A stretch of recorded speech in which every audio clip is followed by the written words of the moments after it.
All right, I'm going to digress a little bit. This particular semester, it was in Charlotte early in 2011, and we had some snow days. So actually the first, second, and third days of school were canceled entirely, which causes all kinds of havoc for grading and things like that. I'm offering this as a hybrid class along with a number of other classes I'm doing which are fully online. So I found it easier, since it's a new class, since there are 13 chapters in the book, I've got a 16-week course, to just give them a break and let them get started the following week, because some of the students didn't know they needed to log on. So let me show you just a little bit how we manipulate the course in that situation. So going back to my template, we have the basic layout, and I have this top part, getting started, do this first. But the way Moodle works is if you organize by weeks, it puts the date here. So this sort of suggests that that stuff was due the 16th, but some of the students had never even met me or been in class, and so they couldn't really do that. So what I want to do is put essentially a blank week there to say snow week. So there's no, unfortunately Moodle doesn't handle the weeks very well. You're stuck in sequence 1, 2, 3, 4, and you can't rearrange them except kind of by brute force. Ajax is turned on some servers where you can drag around, and that certainly helps. Initially it was not reliable, so our school's a little bit gun shy about it. So all I'm going to do is come down here to an empty week and move it up. And then I'm going to move that up again. And I'm going to move that up again. So it takes a little bit of manual labor. And this is the kind of thing you have to do if you're switching from, say, like spring to summer. So now I'm going to turn this week on, and I'm going to just make an announcement.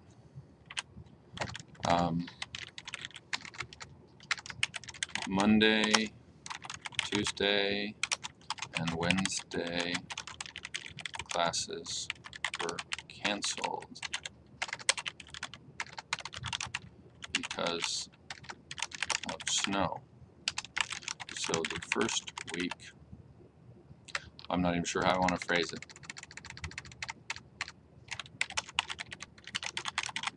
Started next week. And I'm going to put this on a new line, and I like to have these, fix the spelling, I like to have this be a header too, and I'm going to center that.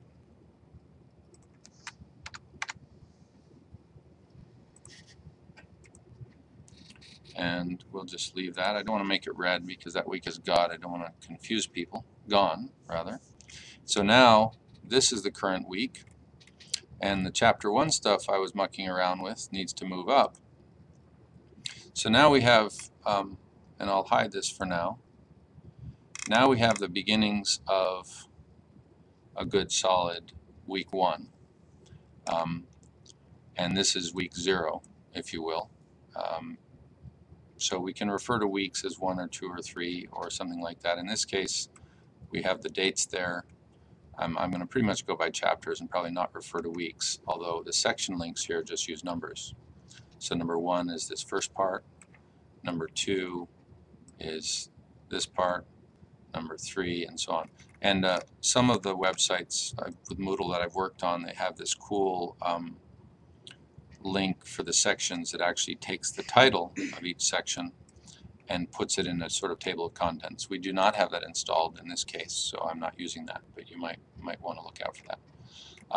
So now back to what we were working on. I've got these other things. I think that since I've got links to the individual items, I can go ahead and remove the text that I'm using as a placeholder, come up with kind of a pattern.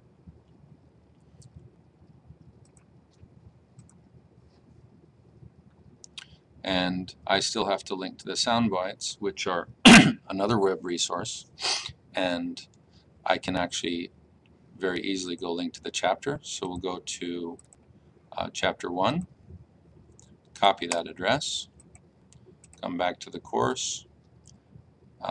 In this case, I can create a link to a file or a website, or there's 2 ways to do this, or I can just create a label that is a hyperlink. Link to a file or website is a little easier, so I'll go ahead and do that. And we'll put